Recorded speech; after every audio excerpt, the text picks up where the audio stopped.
So yun, isang mapagpalang araw sa inyo lahat mga tol. Welcome back ulit sa ating YouTube channel. At patuloy pa rin tayo sa ating mission na paghahanap kay AJ at lalo na kay Brad Pidot mga tol. So yung may hawak ng cellphone ni Brad Pidot pala mga tol ay nakunta ko, at itong location na ito ay ito yung binigay niya sa akin, at kailangan ko raw magmadali, lalo na ano din natin sa iba nating supporters, at nakita ko rin sa video nila doon sa channel na ginagamit ni Brad Pidot na si Commander Butakal ay darating daw. Kaya sa lalong madaling panahon tol, habang hindi pa makapunta doon si Butakal ay dapat kailangan ko maunahan na makita o mahanap yung kaibigan natin na si Brad Pidot. So si AJ hindi ko nakita at kinunta ko siya, ay nagtago siya. Naguguluhan ako kung sino yung uunahin ko tol, lalo na mag-isa lang yung katawan ko. Kaya di ako sure na sa araw na ito ay mailigtas natin si Brad Pidot o si AJ. Basta abangan nyo lang po tol yung mga kaganapan at mga pangyayari.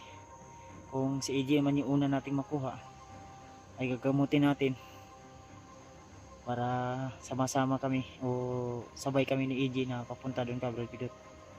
Kaya pasensyahan nyo na tol kung ngayon lang ako naka-upload ng video, gawa ng yung load ko ay mahina at ubos na rin yung data ko. Kaya sana tol sa mga supporters natin dyan na may mga extra pang-load ay ako po ay humingi ng konti para lang maka-upload ng video, para may update rin ako tol kung ano po yung mga kaganapan dito sa mga tao lang na may sobra tol. Tayo na po yung bahala, at aasahan ko na magtagumpay ako dito at ipagdasal niyo ako tol sa mission ko. So success yung ating mga plano tol, success yung ginawa nating strategy.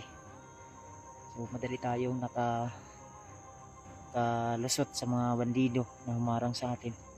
Kaya konting ingat lang, baka maalarma sila at malaman nila na tayo ay nagpapanggap na kasamahan nila at nagpapanggap na bandido.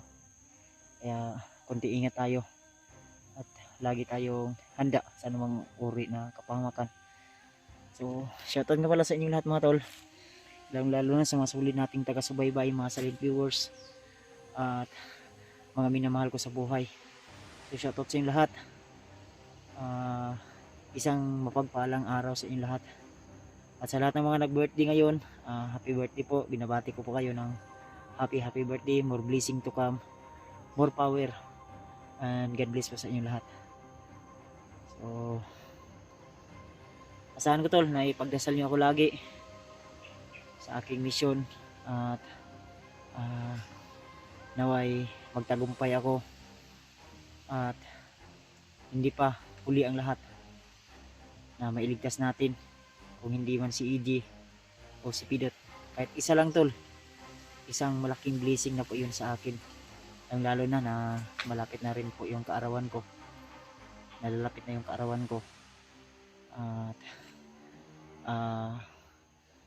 ipag-pray nyo lang ako tol na magiging successful po yung mission ko, at para na rin makatulong rin ako sa iba kong kasamahan, lalo na kina Ray at kay Deep na nangangailangan ng tulong ngayon, dahil marami po ang kalaban na nakaabang sa kanila, lalo na hawak nila Brad Ray yung anak niya na 2 years old o mag 2 years old po.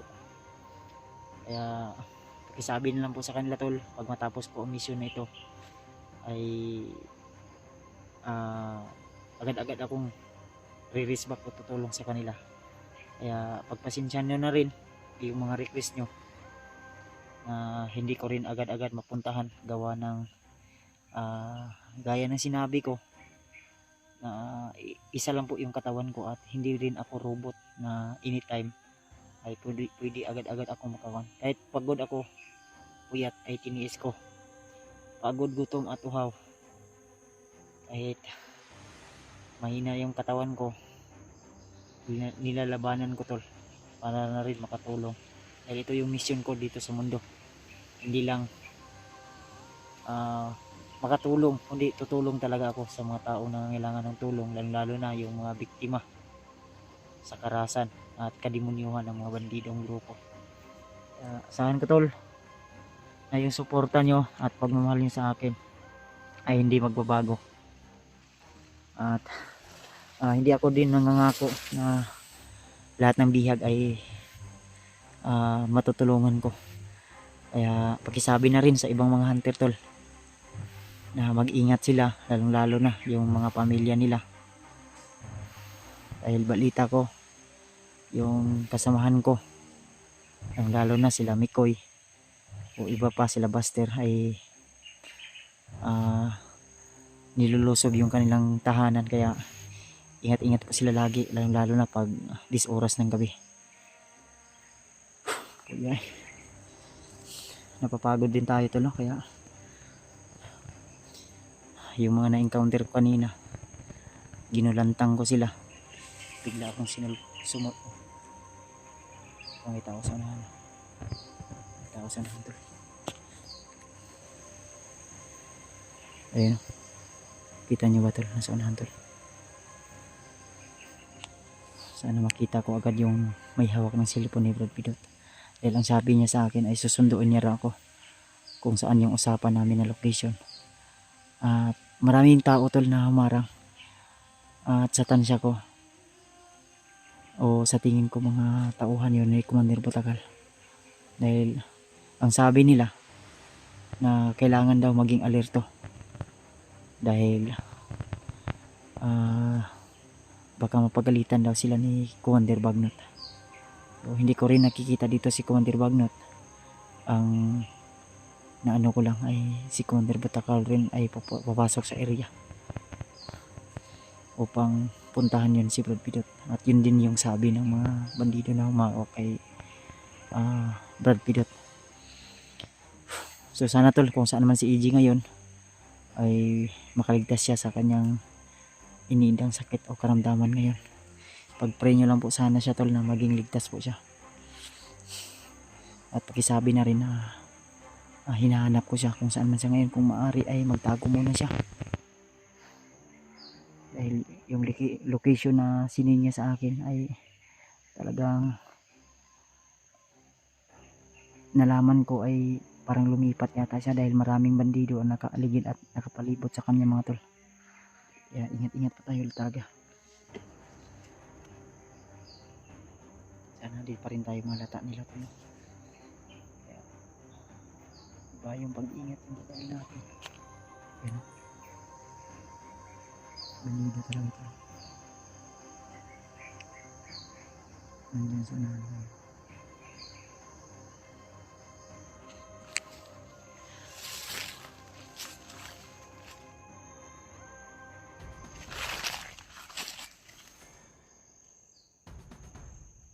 Sa unahan tol.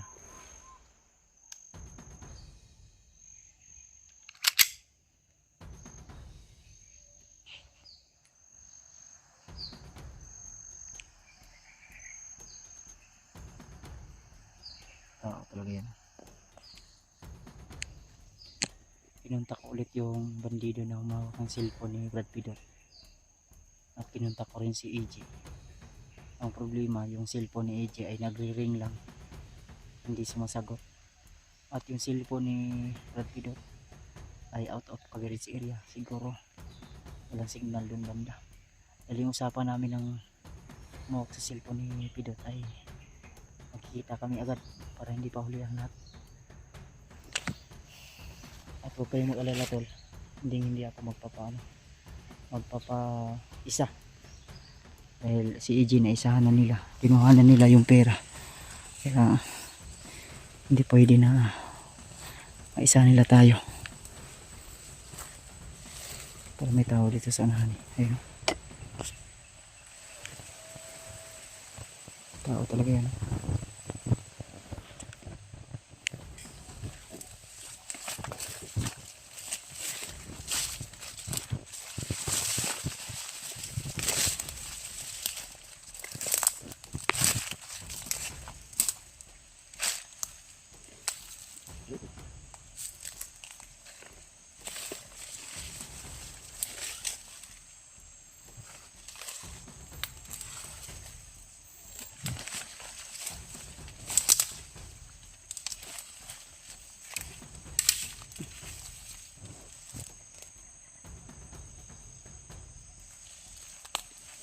Sanahan.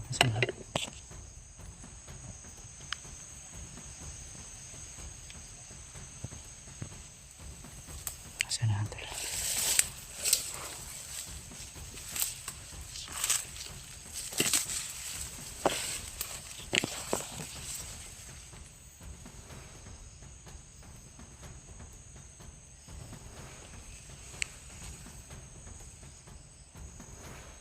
May total dalawa.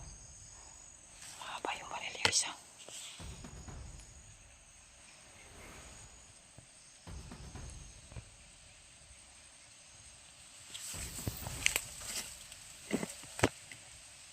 Nagpapatrolya ito.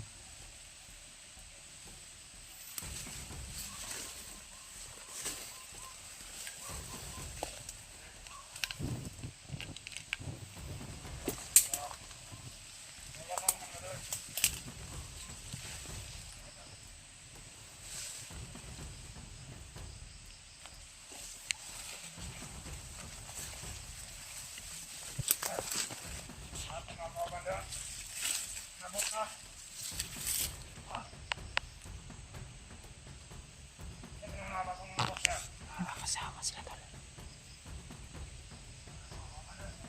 Nakakasama yan. Mga bagong dumating daw.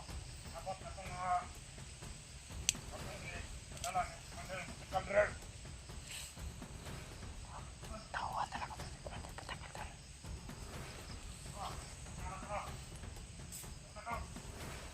May dumating na mga bagong tawa ni Commander Patagal.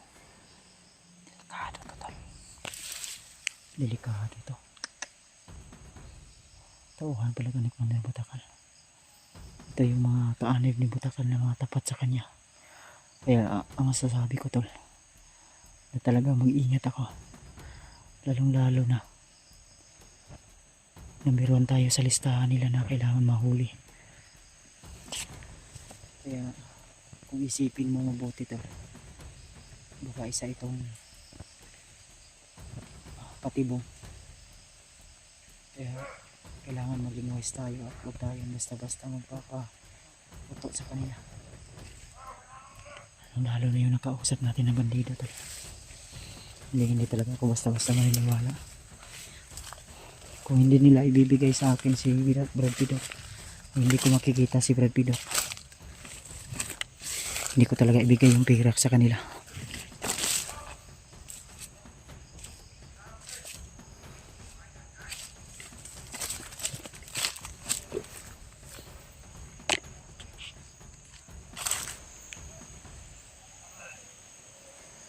Marami sila tol.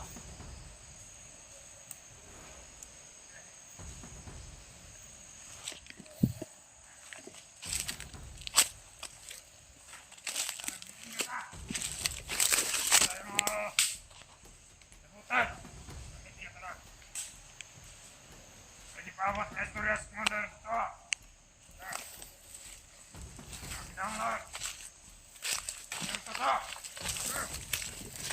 Para tayo kauban na itong namatay. Mo ang mga bagong recruit sa Commander Batagal mag-ipato rin bukid. Ang lang, nagnat na mo rin. Mga bagong recruit tol. Wala ba mo kabalo? Mga kalaban rin. Ang lang, magbantay mo. Di mo mong kinama. Mga bagong recruit. Ano nga dagan kita mga biyam. Ako sila Commander, nagpadagdag ang mga tao. Para diri, maris ka ang mga biyam. Grabe talaga laki yan tol.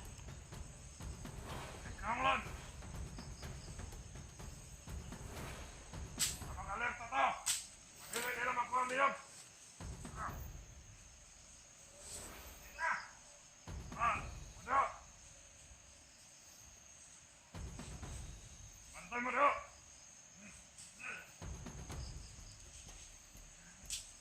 Dito gikan sa Commander Matagal. Kasang partner. Commander, lagi ang mga tao nga nangamatay.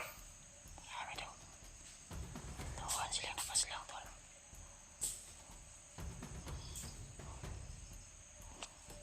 Katak-katak sila. Dapat alerta tayo ha.